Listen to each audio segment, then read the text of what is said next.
नमस्कार, कैसे हैं आप? ठीक हैं?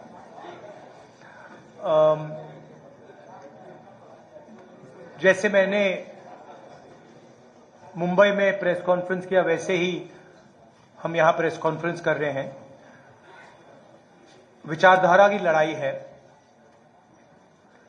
एक तरफ इंडिया गठबंधन, कांग्रेस पार्टी जो संविधान की रक्षा कर रही है और गरीबों की सरकार, किसानों की, मजदूरों की, पिछड़ों की, दलितों, आदिवासियों की सरकार चलाना चाहते हैं, और दूसरी तरफ वो शक्तियां जो संविधान को, अंबेडकर जी के संविधान को क्रश करना चाहती हैं, खत्म करना चाहती हैं, फाड़कर फेंकना चाहती हैं। और ये उनके सीनियर नेताओं ने कहा है, ये सिर्फ मैं नहीं कह रहा हूं, बीजेपी के सीनियर नेताओं ने, आरएसएस के सीनियर नेताओं ने कहा है कि वो कॉन्स्टिट्यूशन को रद्द करना चाहते हैं, बदलना चाहते हैं। दो तीन चीजें हमारे लिए क्रिटिकल हैं। लोकसभा में मैंने कहा कि कांग्रेस पार्टी और इंडिया गठबंधन जाति जनगणना करवाएगी। हम ये पता लगाना चाहते हैं कि इस देश में पिछड़े वर्ग के कितने लोग हैं, दलित कितने हैं, आदिवासी कितने हैं और उनकी भागीदारी कितनी है, कौन सी संस्थाओं में उनका पार्टिसिपेशन है, कॉर्पोरेट इंडिया में क्या पार्टिसिपेशन है, जुडिशरी में क्या पार्टिसिपेशन है।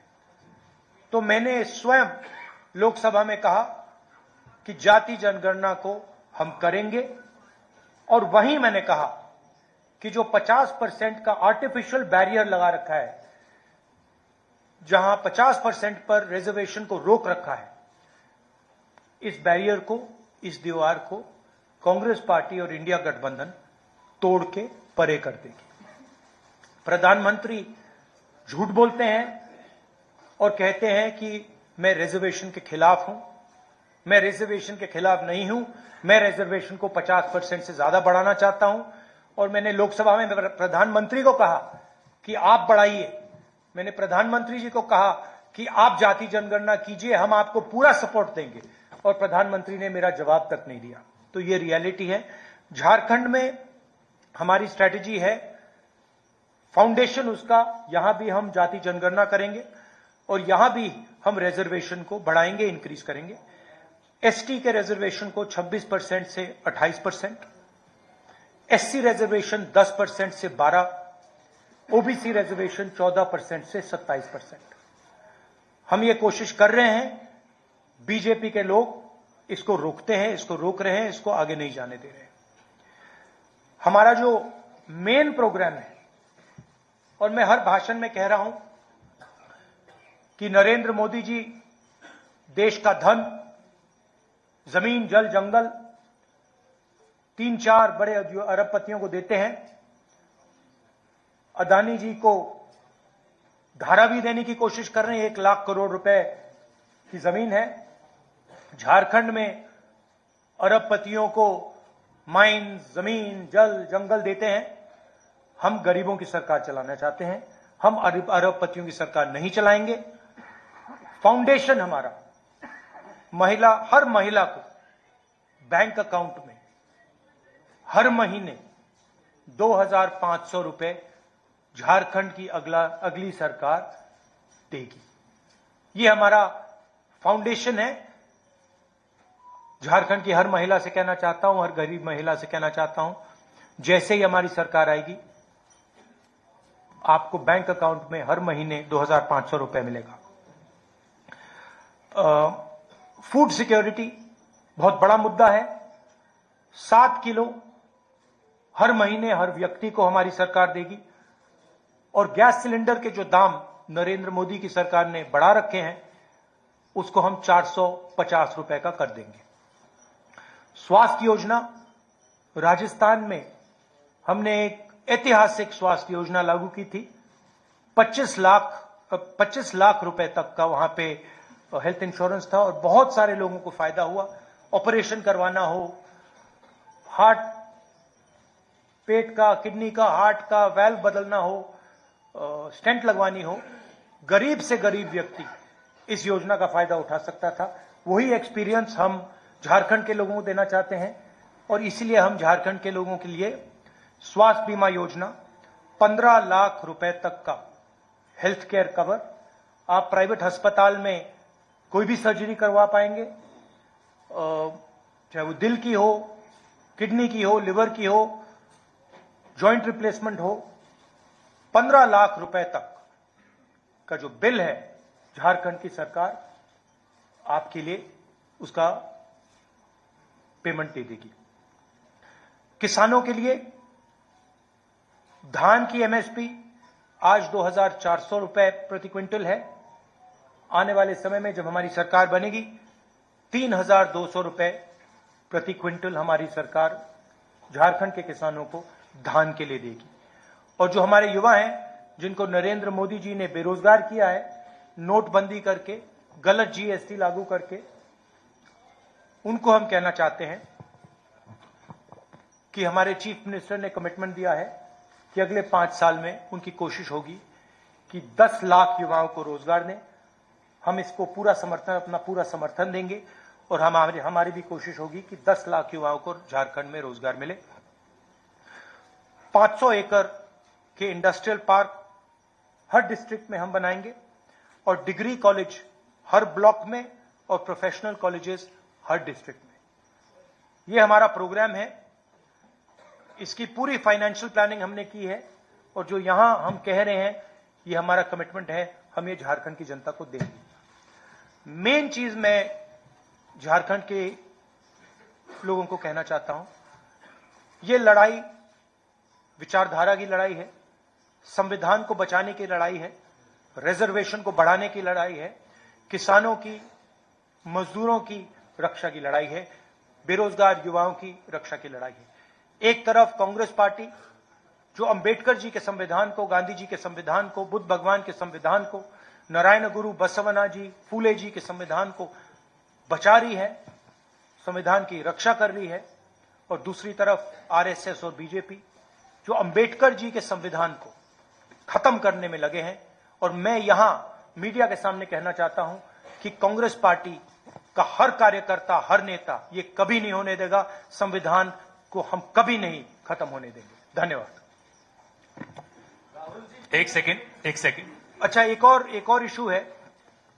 1.36 लाख करोड़ झारखंड की सरकार का है पैसा, वो दिल्ली की सरकार दे नहीं रही है। लैंड कॉम्पेंसेशन का पैसा है, कोल रॉयल्टी का पैसा है, और ये झारखंड के खिलाफ बीजेपी की सरकार काम कर रही है। और झारखंड के लोगों को मालूम होना चाहिए कि ये नरेंद्र मोदी जी का, अदानी का पैसा नहीं है, ये आपका पैसा है, ये आपके डेवलपमेंट का पैसा है, शिक्षा का, स्वास्थ्य का पैसा है, और ये आपको मिलना चाहिए था और बीजेपी ने आपको ये नहीं दिया है। तो ये आपको मालूम होना चाहिए। धन्यवाद। एक सेकंड, एक करके। रवि सिसोदिया, ANI। माइक दीजिए आप। सिन्हा जी माइक पहले जल्दी माइक रखिए। सर, आज आखिरी दिन है प्रचार का, और अगर बात करें बीजेपी की तो बीजेपी का पहले नारा था बटेंगे तो कटेंगे। अब एक नया नारा आ गया, एक रहेंगे तो सेफ रहेंगे। एक रहेंगे तो सेफ रहेंगे। और आपका सवाल क्या है? वही नारे आपका सवाल है कौन सेफ रहेगा और कौन एक रहेंगे। मैं आपको बताता हूं, मैंने मुंबई में भी इसकी चर्चा की। हमने, आप पता नहीं आपने देखा, हमने वहां पे पूरा नारा समझाया, सेफ दिखाया, और सेफ के अंदर धारावी का मैप था। नरेंद्र मोदी जी का कहना है कि अगर अंबानी जी और नरेंद्र मोदी जी, अमित शाह जी एक रहेंगे तो वो सेफ रहेंगे। ये नारा है उनका। पूरा देश जानता है कि सरकार अदानी जी के लिए चलती है। आपकी जमीन, आपका जल, आपका जंगल, आपके एयरपोर्ट, आपके पोर्ट, ये सारे के सारे नरेंद्र मोदी जी अदानी को देते हैं। कांग्रेस पार्टी गरीबों की सरकार चलाती है। हम रिजर्वेशन की बात करते हैं, हम विकास की बात करते हैं, बेरोजगारी की बात करते हैं, जाति जनगणना की बात करते हैं। तो ये क्लियर है, लड़ाई विचारधारा के, दो विचारधाराओं के बीच में है। हम कॉन्स्टिट्यूशन को बचा रहे हैं, कॉन्स्टिट्यूशन में कहीं नहीं लिखा कि एक व्यक्ति को हिंदुस्तान के सारे एयरपोर्ट दिए जाए, एक व्यक्ति को झारखंड की जमीन जल जंगल दिया जाए, कहीं नहीं लिखा कॉन्स्टिट्यूशन में। तो ये लड़ाई है। विनोद ओझा, दैनिक भास्कर। नमस्कार राहुल जी, आपसे ये पूछना है कि पिछली सरकार ने मतलब जेएमएम ने ये घोषणा की थी अपने, कहां दिख नहीं रहा है मुझे।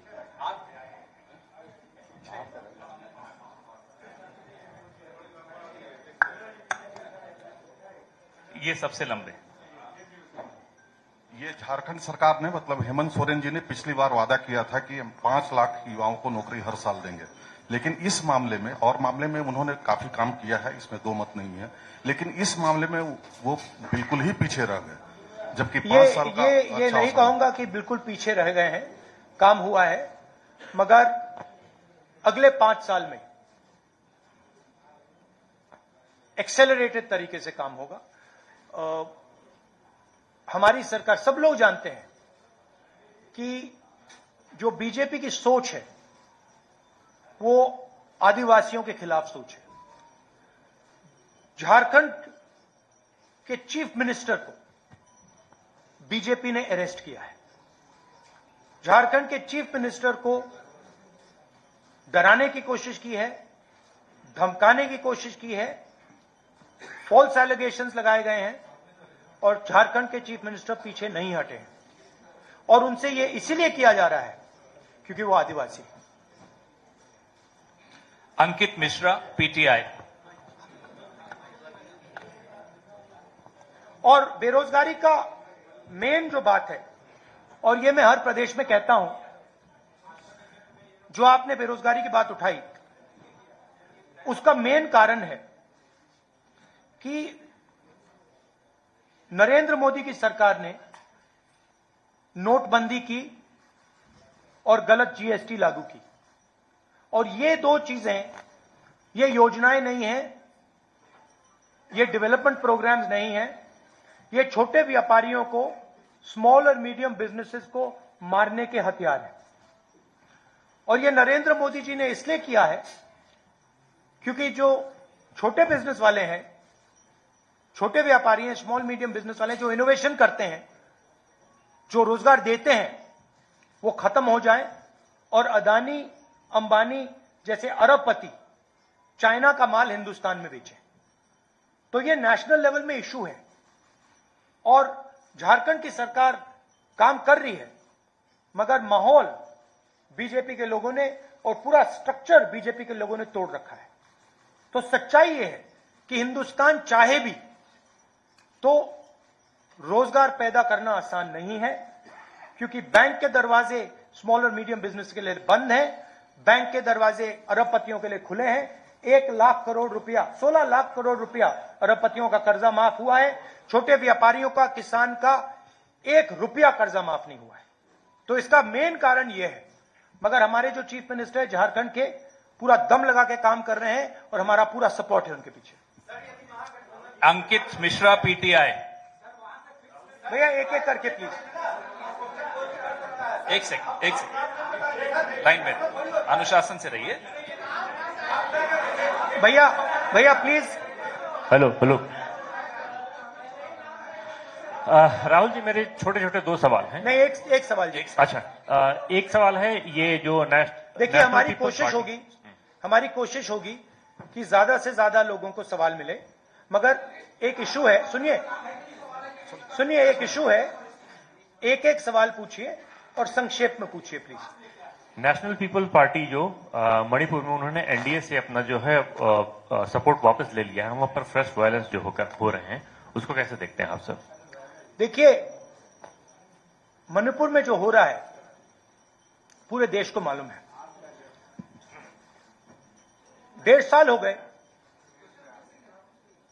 साल हो गए मणिपुर हिंदुस्तान का स्टेट है, मगर प्रधानमंत्री आज तक मणिपुर नहीं गए हैं। और मणिपुर में मैं गया हूं, मैंने अपनी आंखों से जो हो रहा है देखा है। हमारी पूरी सपोर्ट है।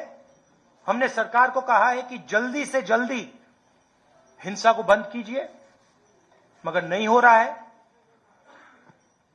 और इसमें वेस्टेड इंटरेस्ट किसी का तो है। होम मिनिस्टर जी को अपना काम करना चाहिए, मगर किसी ना किसी कारण होम मिनिस्टर अपने काम में इंटरेस्ट नहीं ले रहे हैं। मगर जो मणिपुर में हो रहा है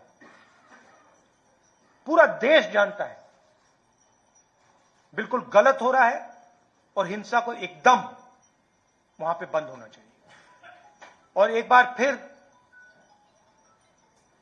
शांति आनी चाहिए। और जो मैंने कहा भारत जोड़ो यात्रा में, जो मैंने कहा 4000 किलोमीटर हम चले, कन्याकुमारी से कश्मीर, नफरत के बाजार में मोहब्बत की दुकान। हमने मैसेज दिया कि अगर आप नफरत फैलाओगे तो आग लगेगी, और बीजेपी के लोगों ने नफरत फैलाई है और इसीलिए आग लगती है। आग को सिर्फ कांग्रेस पार्टी मिटा सकती है, क्योंकि हम मोहब्बत की बात करते हैं, भाईचारे की बात करते हैं और हम नफरत को मिटाते हैं। और भाषण में मैं कहता हूं, नफरत को नफरत नहीं हरा सकती है, नफरत को नफरत से नहीं काटा जा सकता है, इसीलिए हम कहते हैं मोहब्बत की दुकान खोलेंगे। SRP Mukesh, Times of India. Sir, Mahagathbandhan की सरकार बनती है तो जैसा आपने बताया कि जो योजना है वो फ्री की जो योजना है उसके लिए यदि केंद्र फंड नहीं करती है तो ऐसे में तो आम जन पे ही लोड पड़ेगा, तो आप पैसा कहां से लाएंगे? नहीं, सबसे पहले ये फ्री की योजना नहीं है, ये न्याय की योजना है। अगर आप जब अंबानी जी को, अदानी जी को 16 लाख करोड़ रुपया दिया जाता है तो मीडिया में कोई नहीं कहता कि ये फ्री की योजना है, तब आप कहते हो विकास की योजना है, विकास हो रहा है, देखो देखो अदानी जी का 16 लाख करोड़ रुपया माफ हो गया, देखो कैसा विकास हो रहा है। आप कहते हो, आप लोग कहते हो, मैं नहीं कहता हूं। और जब महिलाओं को हम लाखों रुपए नहीं, 2500 रुपए, 3000 रुपए देते हैं तो आप कहते हो फ्री की योजना है। क्यों? या तो आप कहिए कि वो भी फ्री का है, या फिर आप कहिए ये भी विकास की योजना है। पहली बात यह है। दूसरी बात, झारखंड के पास भी पैसा है, यह नहीं है कि झारखंड के पास बजट नहीं है, उस बजट से हम अपनी योजनाएं चलाएंगे। मगर हमने सरकार से विनती की है कि जो झारखंड का पैसा आपके पास पड़ा हुआ है वो पिछड़ों का पैसा है, दलितों का है, आदिवासियों का है, किसानों का है, मजदूरों का है, वो वापस दीजिए। वो आपका नहीं है तो वापस दीजिए, और उस पैसे का भी हम प्रयोग करेंगे। हम दबाव डालेंगे, मैं पार्लियामेंट में बोलूंगा कि झारखंड का पैसा भेजिए और उसका भी प्रयोग होगा। मगर ये जो आप कहते हैं फ्री की योजना, ये गलत शब्द है और मैं इसको सच बोलूं तो थोड़ा डिसरिस्पेक्टफुल है, क्योंकि आप अदानी को फ्री नहीं बोलते हो, और जब हम किसानों का कर्जा माफ करते हैं तो कहते हैं फ्री। हम मजदूरों को की मदद करते हैं, मनरेगा करते हैं, का पैसा देते, कहते हैं फ्री। फ्री नहीं है। I am Mukesh from Times of India. You talk about caste census, but in 2011 there was a survey about this, and even BJP says that Congress doesn't have any blueprint. Do you have any blueprint if you do a caste census? How will? What's your question? आप caste census की बात कर रहे हैं, BJP कहती है कि कांग्रेस के पास कोई ब्लूप्रिंट नहीं है अगर कास्ट सेंसस हो भी जाए कि कैसे रिजर्वेशंस को उसको बढ़ाएगा। Do you have any blueprint for that? So first of all, UPA and Congress came out with the idea of a caste census, and I consider it a mistake that we did not implement it then. I consider it a mistake. We have a government in Telangana and we have a government in Karnataka. We are doing a detailed exercise, a public exercise, where we are having a conversation with different stakeholders in Telangana, and we are preparing the questions of the caste census through a public discussion. We have a very clear vision for the caste census. And I guarantee you that when we implement the caste census, which we will do, as I have committed in the Lok Sabha, and we will do in Jharkhand, it will be a huge step in the transformation and the development of this country. What is the blueprint and what is the idea? It's a beautiful idea. The idea is that today, 50%, approximately 50% of our population is from the OBC community. Approximately 15% is from the tribal, from the Dalit community, who have been disrespected for thousands of years, who have been called untouchables for thousands of years. And then there is the Adivasi community, 8%, who the BJP is trying to call Vanvasis. They are not Vanvasis, they are Adivasis. Right? Now, the problem is that these people do not have access to power. In fact, if I look at my media friends, look at the media companies, look at the owners of the media companies, there are no Adivasis, there are no Dalits, there are no backward caste people. It's the same in the judiciary, it's the same in the government. You look at all the senior positions in the government, you will not find an Adivasi, you will not find a Dalit, you will not find a backward man or woman. Right? So what are we going to do in the caste census? First of all, we're going to find out exactly what is the population of these communities. What is the population of Dalit community, tribal communities, OBC communities, different communities within these communities. Then we are going to do an institutional survey. So then we are going to say, okay, now what is the participation of these people in the government of India, in the institutions of India, in institutions like the Fourth Estate, media, corporate India. We're going to check, where are these people? Do they actually exist? Do they have power? We are also going to check how much of India's wealth is controlled by the Adivasis. How much of India's wealth is actually in Adivasis' hands? How much of India's wealth is actually in backward OBC communities' hands? How much of India's wealth is in Dalit hands? And then we will have a blueprint. We will have what in the 21st century is called gold data.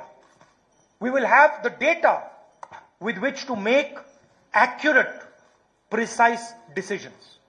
We will know that when 16 lakh crores are forgiven for 25 businessmen, that is money that has come from GST, that there is not a single OBC, not a single Dalit, not a single tribal person who got that money. This will become transparent, clear, it will be beautiful. Every person in India will know what access I have to power. How much, how is the wealth distributed, who has it? Right? When you go to a doctor, when you have an injury, you go to a doctor and he says to you, I think your leg is broken. Let's do an X-ray. What is he doing? He's getting data on your leg. He's checking, is there actually a break? Where is that break? And then once he's seen the break, he can apply medicine, he can do treatment. Caste census is going to give us the data to think about development in India effectively. And we have spent hours and hours and hours and hours coming out with a blueprint. We have it. So, and the BJP people have no idea even how to do this, even if they wanted to do it. Rahul ji, मैं नीतीश हूँ India TV से। Rahul ji, sorry, main बात हिंदी में, क्योंकि मैंने अंग्रेजी में सवाल अंग्रेजी में पूछा था, तो मैंने अंग्रेजी में बोल दिया, हिंदी में भी बोलना है। नहीं चलेगा, बोलना है। देखा ना आपने वो थोड़ी मतलब मीडिया वाली बदमाशी शुरू कर दी। एनडीटीवी क्यों? एनडीटीवी हाँ वही था, एनडीटीवी है। पकड़ लिया देखा। नहीं, एनडीटीवी नहीं चाहता कि मैं हिंदी में बोलूं। जाति जनगणना की बात अंग्रेजी में बोलिए।